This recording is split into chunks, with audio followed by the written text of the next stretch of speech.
Hello everyone, what is up? It is me, Ewan from WhatCulture, in a new hat. It's a lovely hat. Joined by Josh Brown. You don't have the jumper today. Normally you have the music by John Carpenter hat and the directed by Ryan Johnson shirt, and it's the best combo, the best fashion combo I have ever seen.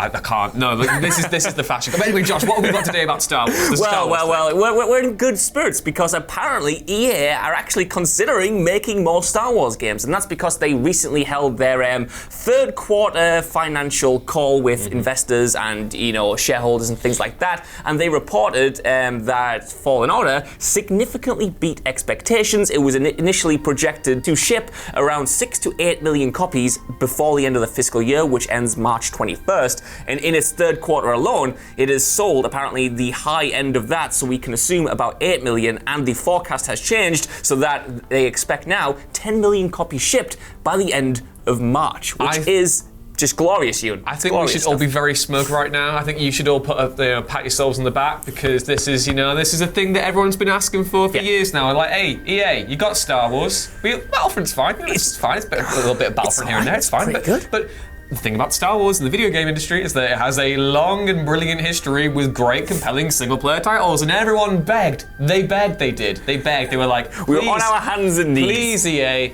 Please give us a single-player Star Wars game, and they cancelled all of them, and then Respawn rode in on some sort of bantha, and then they pooped out Jedi Fallen Order, and it was great. That's exactly how it happened. Yeah, obviously, for the longest time, EA was saying that people don't want single player. People don't play single player. They blamed single player for Battlefield 5 selling under expectations. Yeah. So for the longest time, they pushed this narrative, and it is just completely satisfying to see them have to come out in front of investors and shareholders and just say, you know what, actually, people really love the single-player Star Wars game, and not only did they love it, it actually sold really well, and now we kind of want to make more of them. That end bit is the kind of thing that, it's not up in the air, but according to Daniel Ahmed on Twitter, who was reporting on the conference call in general, they said that EA plans to, quote, expand the Star Wars IP in order to meet the demands of the broad player base, which essentially means that now not only are EA going to push ahead with the Star Wars live service games, they're going to,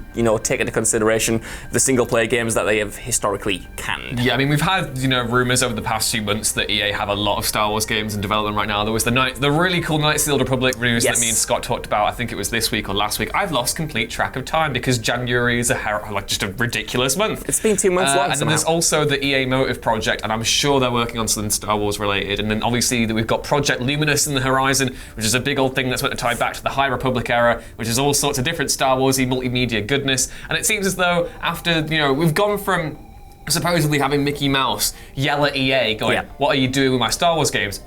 And then now that we're in that point now where actually they've come back and they've turned the ship around and they're fully invested in the idea of creating story-driven Star Wars titles, which is what everyone wants, and it seems it's what Disney wants as well. Especially, you mentioned Project Luminous there, and if the rumors are true and, we're getting the High Republic era, we're getting this new phase of Star Wars stories, you want video games telling stories and introducing characters in that world, you want a way to flesh it out. And if we only had multiplayer offerings going forward, it would be fun for, I think that would be fun for gamers, but not fun for Star Wars fans. You know what I mean? Like, we want to explore this new world to its fullest extent, and you only get so much of that in movies, you only get so much of that in TV shows, and games have this, wide scope to let you just indulge in the kind of minutiae of whatever the hell Disney have thought up. I almost said cocked up there. I mean, that's not what I meant. You touched on a really good point there, because one of the reasons why I think Fallen Order's done so well is that it transcends, like you said, the, what we'd call hardcore gamers, casual Star Wars fans, even hardcore Star Wars fans who aren't interested in games. They saw Fallen Order and they were like, well, Rise of Skywalker's coming out, Mandalorian's out, we've got Fallen Order out right now, I'm kind of in a big Star Warsy mood, I'm going to plug for this experience. Whereas before, I feel as though they would have been,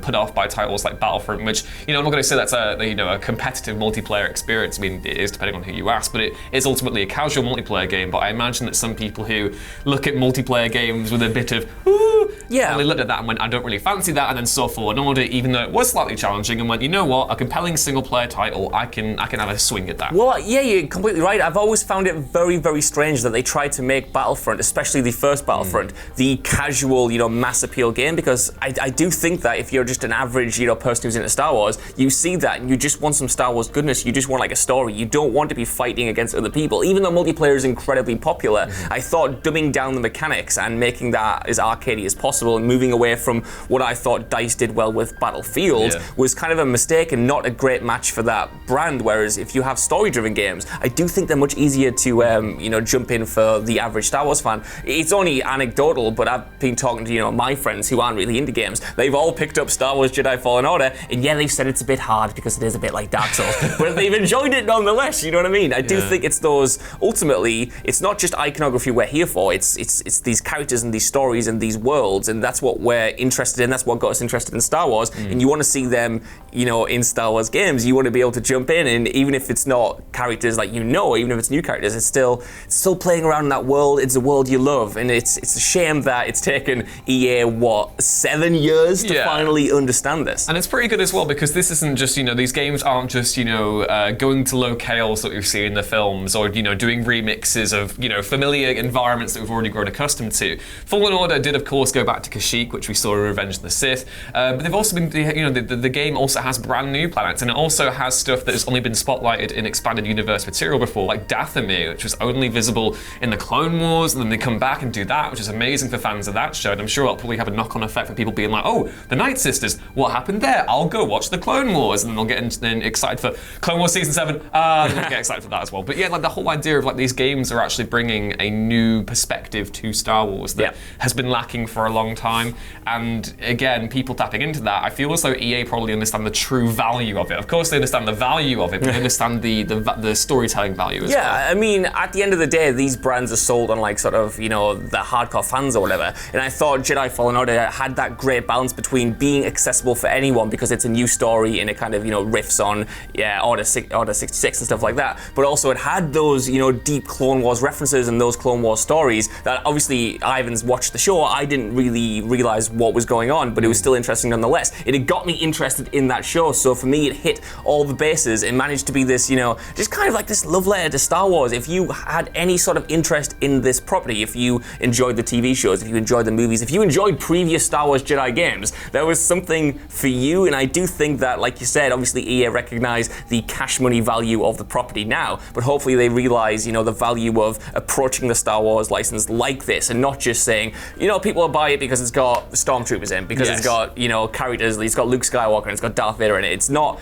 It's deeper than that. It's not just that sort of surface level. Of course, that's part of the appeal, but to make something as successful as this, to sell 8 million copies, to hopefully sell 10 million copies, you need to, spark some kind of passion inside the fans. So after this, Josh, I have to ask you, in terms of the Star Wars games that we're going to get in the future, I think Fallen Order sequels nailed on. I think we spoke of there being the rumor with the Knights of the Republic thing that they want a trilogy, they want sequels for Fallen Order, so, that could have all sorts of different things. I know people have speculated that maybe, we'll have more from Cal, that maybe in the future we'll also have stuff that is set in the High Republic era with Fallen Order, with the Zepho and all the ancient Force cultures.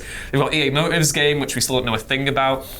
And then obviously we've got the talk of the Knights of the Republic remake as well. So in terms of single-player Star Wars stuff going forward, which of those do you like the sound of the most? And is there any kind of maybe cancelled thing that we were all excited for that you'd like EA to revisit in the future? Well, naturally, I'm very excited about any Knights of the Old Republic stuff. That's what I'm looking forward to, because I just don't know how they're going to do it in the Year of Our Lord 2020 or beyond. Star Wars Jedi Fallen Order 2, I'm so excited about what Respawn are going to do with that, because I love Respawn as a developer, and I love where the story ended as well. It didn't end where I expected it to, no spoilers here, but I think that's a great launching pad, and it's an unexpected way to take that franchise. So those are actually the two I'm most excited about. What I want though, and this might fly in the face of everything I've just said, give me, because I'm not getting it on Disney Plus anytime soon, give me a Star Wars Obi-Wan game, and not the one that released on Xbox about 12 years ago. I want a really good one, a really satisfying one. Get Ewan McGregor back, get him to not only do the voice, get him to do the motion capture. I don't care if he's not very good at it. He can twirl around his lightsabers, he loves doing it. He can make the noises for the lightsaber if he wants. He can go vroom, vroom, vroom, vroom, vroom. That's my mad pitch. What do you want? I would like that a lot as well, because Obi-Wan is my favourite. I kind of want to see a return, maybe. I think it was Criterion that did the Starfighter segments for Battlefront 2. Yes. I would love love to see them have a stab at their own Rogue Squadron game. Maybe give them the keys to like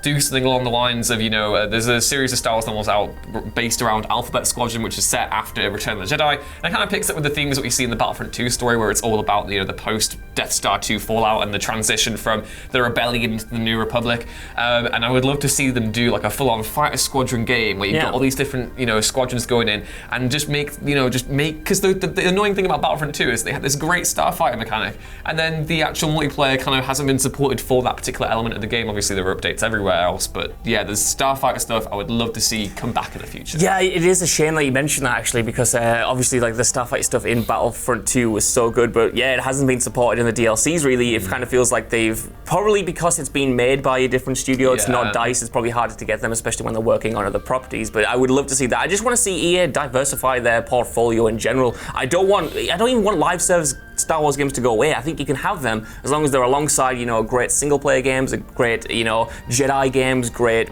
bounty hunter games, great Rogue Squadron games. Just give me everything and don't just double down on the one franchise you think is going to sell, because people will get sick of it. Yes, I completely agree, Josh. But yeah, let us know what you think of this news down in the comments below. Are you really happy that Fallen Order has sold by the bucket loads? And what kind of Star Wars games do you want to see from EA in the future? Please be sure to like, share, and subscribe, and hit the notification bell, because it really, really, really does help us out. You can follow me on Twitter at YouBruneSings. You can follow Josh on Twitter at Josh Brune with 2 O's. And we'll see you next time. Bye. Bye. Bye there. Bye. Oh. Hello there. Oh. Bye there. Oh. It's not even in his voice. I'm just gone croaky because he's old now.